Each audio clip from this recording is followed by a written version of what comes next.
नमस्कार, मैं हूं रत्ना और आप देख रहे हैं सी न्यूज भारत। वक्त हो चुका है महाराष्ट्र बुलेटिन का।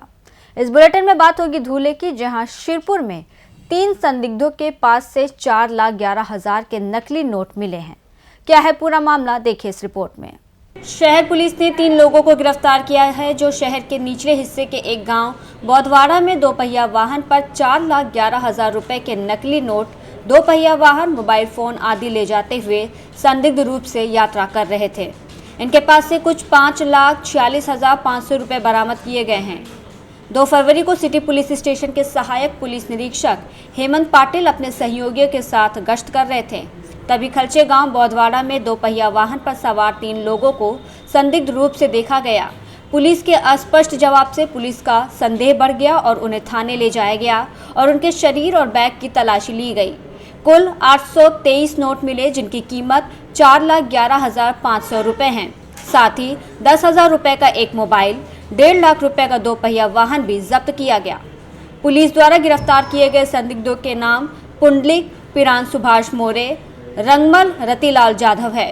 कॉमरेड विनोद अखाड़मल की शिकायत पर भारतीय न्याय संहिता की धारा 180(3)(5) के अनुसार मामला दर्ज किया गया है। यह कार्रवाई सहायक निरीक्षक हेमंत पाटिल, उप निरीक्षक हेमंत खैरनार, कांस्टेबल राजेंद्र रोकड़े, पीओ द्वारा की गई।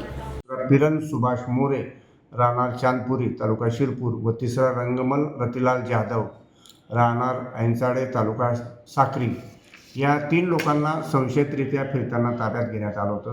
त्यांच्याकडे त्यांना पोलीस स्टेशनला आणून त्यांची अंग झडती घेतली असता त्यांच्याकडे सुमारे 4,11,500 रुपयाच्या 500 रुपये दराच्या चलनी नोटा मिळून आलेल्या आहेत। त्यांना सदर गुन्ह्यात अटक केलेली आहे। त्यांना सदरच्या नोटा ह्या गौरव ठोंबरे, राहणार चांदवड याने दिल्याचे त्यांनी तपासात सांगितलं। त्यावरून त्या ठोंबरेला देखील अटक करण्यात आलेली आहे। आज त्याला मान्य न्यायालयात हजर करीत आहोत। जे आधी 3 आरोपी अटक आहेत त्यांची उद्यापर्यंत पोलीस कस्टडी रिमांड घेण्यात आलेली आहे। आज ठोंबरेला मान्य न्यायालयात हजर करीत आहोत आणि त्याची देखील पोलीस कस्टडी घेऊन सदर गुन्ह्याचा सखोल तपास करीत आहोत। सदर गुन्ह्याचा तपास API हेमंत पाटील साहेब करीत आहेत। पूर्वी काही पार्श्वभूमी काय या संदर्भात? नाही, आरोपींची पार्श्वभूमी नाही आहे, पण सखोल तपास चालू है। धूले से सी न्यूज संवाददाता नीलेश परदेशी की रिपोर्ट। रुक करेंगे अगली खबर की ओर, जहां बता दें कि धूले शहर में ऑल आउट ऑपरेशन के दौरान पुलिस ने 4 तलवारें और एक पिस्तौल जब्त की है। क्या है पूरा मामला, देखिए इस रिपोर्ट में। आगामी त्योहारों की पृष्ठभूमि में धूले जिला पुलिस प्रशासन अलर्ट मोड पर है। इसी पृष्ठभूमि में पुलिस प्रशासन ने ऑल आउट ऑपरेशन अभियान को लागू करना शुरू कर दिया है और शहर में पुलिस द्वारा चलाए गए ऑल आउट ऑपरेशन अभियान में विभिन्न गतिविधियां आयोजित की गई हैं। संपूर्ण जिला एक पिस्तौल, मैगजीन के साथ एक जिंदा कारतूस और 4 तलवारें जब्त की गईं।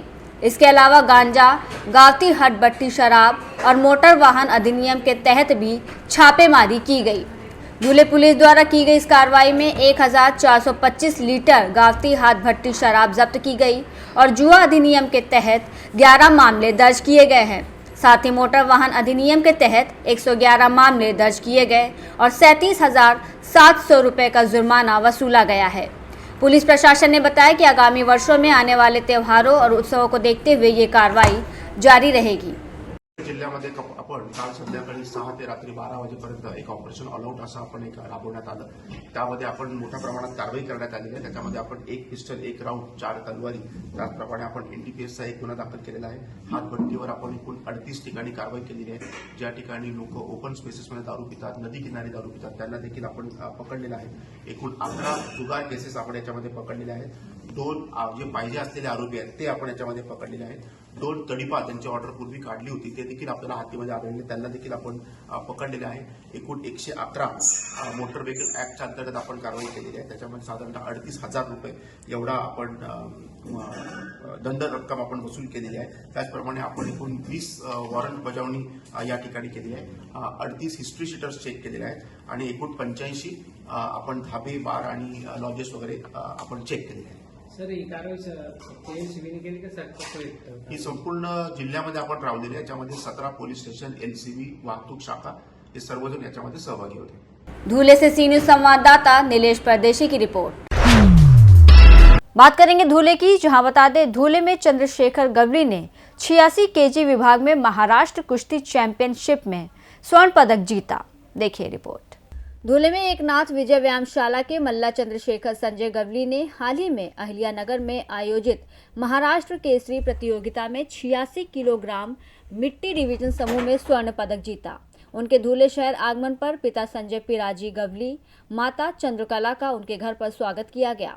संजय गवली, भाई चेतन गवली, नकुल गवली, चाचा विजय गवली, अजय गवली और एकनाथ विजय व्यायामशाला के अध्यक्ष संजय भाई शेंडे, हर हर महादेव व्यायाम विद्यालय के सतीश अन्ना, अंपलकर, मुकुंद कोलवले, अजय अवलकंडे ने भाई शेखर गवली का सत्कार किया। उन्होंने कहा कि मैं एकनाथ विजय व्यायामशाला का पट्टा हूं और अब मैं हर हर महादेव व्यायामशाला में अभ्यास करने जा रहा हूं। मैं इस सफलता का श्रेय अपने माता पिता और पिताजी के साथ साथ एकनाथ व्यायामशाला के संजय शेंडे मित्र परिवार को देता हूं और हर हर महादेव, जिनमें जीएम के गजेंद्र, सतीश अम्पालकर, मुझे मेरे माता पिता, दोस्तों, कंपनी एकनाथ विजय एक्सरसाइज स्कूल के संजय शिंदे, हर हर महादेव, सतीश अन्ना, अमर पाकर, गजेंद्र का अमूल्य समर्थन मिला।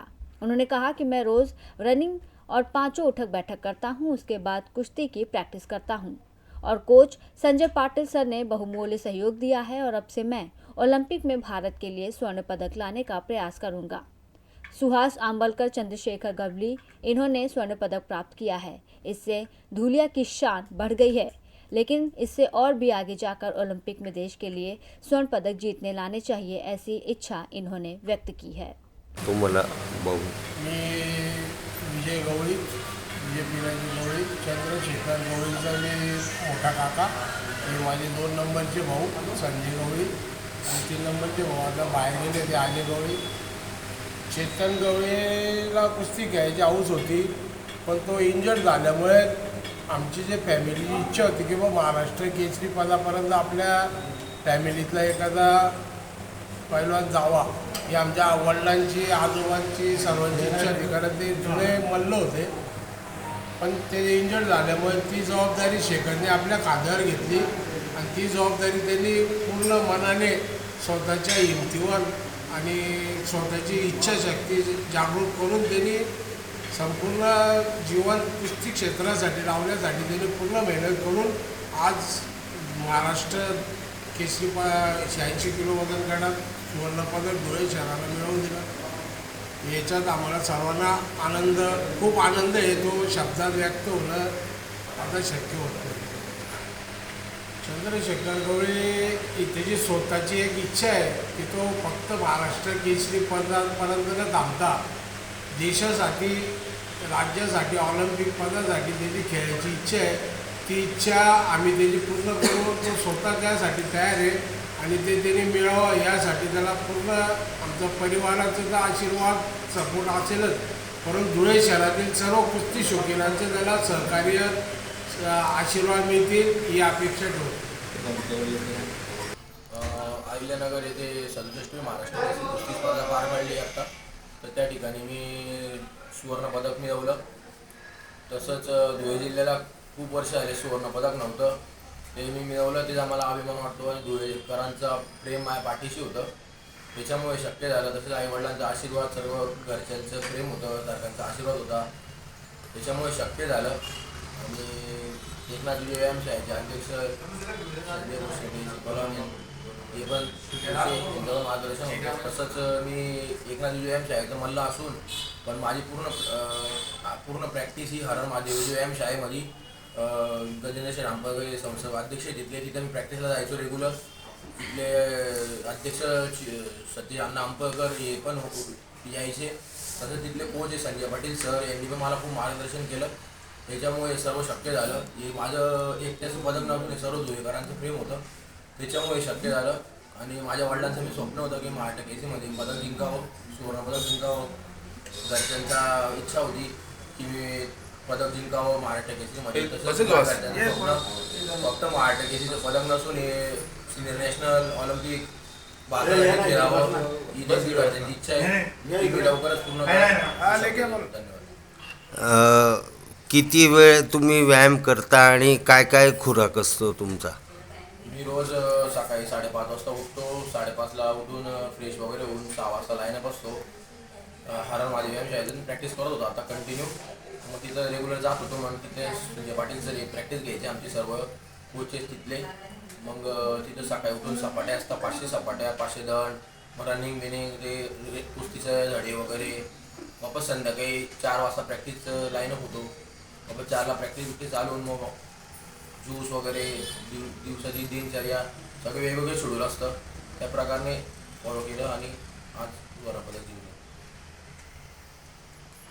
याचं श्रेय तुम्ही कोणाला देणार? याचे श्रेय तर माझे आईवडील झाले, मित्र कंपनी झाले, सर्व गुरुवारी वस्तात झाले. त्यांचं सर्वांचं मार्गदर्शन मोठा भाऊ झाला. परत मित्र कंपनी विकास भाऊ बाबर आहे, मेजर आहे, त्यांचं पण खूप मार्गदर्शन होतं. माझी खूप इंजुरी झाली. त्यांनी सकाळून जाता मला प्रोत्साहन दिलं की उठकर. त्या पद्धतीने मी केलं आणि आज सुवर्णपदक जिंकलं. धुले से सी न्यूज संवाददाता नीलेश परदेशी की रिपोर्ट। जालना में अंतरजातीय विवाह करने पर पकड़ी गई विवाहित महिला और बच्चे को रिहा किया गया है। पूरी रिपोर्ट देखिए। पोखरदान कस्बे के निकट एक गांव में दिल दहलाने वाली घटना घटी। बता दें, लड़की ने अंतरधार्मिक विवाह किया था, जिसके चलते उसके माता पिता ने उसे और उसके बेटे को जंजीर से बांधकर 2 महीने तक कमरे में बंद कर दिया। भोकरदन पुलिस ने एक विवाहित महिला और उसके बच्चे को रिहा कर दिया है, जिन्हें अंतरजातीय विवाह करने के आरोप में घर वालों ने बंदी बनाकर रखा था। ये भोकरदान शहर के पास अलापुर गांव की एक चौंकाने वाली घटना है। लड़की ने अंतरधार्मिक विवाह किया था, इसलिए उसके माता पिता ने उसे और उसके बेटे को जंजीरों से बांधकर 2 महीने तक बंद रखा। पीड़िता के पति ने अदालत का दरवाजा खटखटाया और अदालत के आदेश के अनुसार भोकरदान पुलिस ने पीड़िता को बचाया और उसे उसके पति को सौंप दिया। बचाए गए लोगों के नाम विवाहित महिला शहनाज उर्फ सोनल और बेटा कार्तिक है। भोकरदन शहर के पास एक गांव की लड़की शहनाज उर्फ सोनल ने छत्रपति संभाजी नगर में रहने वाले लड़के सागर के साथ अंतरधार्मिक विवाह किया था। इससे गुस्साए विवाहिता के माता पिता ने अपनी बेटी और पोती को जंजीरों में बांधकर 2 महीने तक बंद रखा, लेकिन पुलिस ने महिला और उसके बेटे को समय पर बचा लिया। यह कार्रवाई भोकरदन पुलिस थाने के पुलिस निरीक्षक किरण बिड़वे और उनके टीम ने की है। जालना से सी न्यूज संवाददाता काकफले की रिपोर्ट। जालना में आज धवा क्षेत्र में अजंता बुल्ढाड़ा राष्ट्रीय राजमार्ग पर सीमेंट की सड़क पर बड़ी दरारें पड़ गई हैं। देखिए ये रिपोर्ट। आज मंगलवार 4 फरवरी को दोपहर करीब 2 बजे देखा गया कि भोकरदन तालुका के धवा क्षेत्र में अजंता बुल्ढाड़ा राष्ट्रीय राजमार्ग पर सीमेंट की सड़क पर बड़ी दरारें हैं। इन दरारों के कारण 2 पहिया वाहन चालकों को हर दिन छोटी बड़ी दुर्घटनाओं का सामना करना पड़ रहा है और इस राजमार्ग पर बड़े वाहनों को भी जाने की अनुमति नहीं है। वाहन चलाना मुश्किल है क्योंकि 2 पहिया वाहन चालक इन दरारों से बचते हैं और बड़े वाहनों से टकरा जाते हैं। वहीं छोटी बड़ी दुर्घटनाएं होती रहती हैं। यहाँ हर दिन ऐसी ही दरारें देखने को मिलती हैं। इस 1 महीने में हाईवे पर बाइक फिसलने से 2 से 3 लोगों की मौत हो चुकी है, जबकि कुछ वाहन इन दरारों की वजह से क्षतिग्रस्त हो गए हैं और 5 क्षतिग्रस्त हुए हैं। पिछले 2 महीनों में 6 लोगों की मौत हो चुकी है और कई लोगों की जान जा चुकी है। सीमेंट सड़क में दरारें आने के कारण कई महीनों से वाहन क्षतिग्रस्त हो रहे हैं, इसलिए वाहन मालिकों की मांग है कि संबंधित विभाग समय रहते इस ओर ध्यान दें। जालना से सी न्यूज संवाददाता योगेश काकले की रिपोर्ट। फिलहाल इस बुलेटिन में बस इतना ही। देश और दुनिया की तमाम बड़ी खबरों के लिए देखते रहिए सी न्यूज भारत।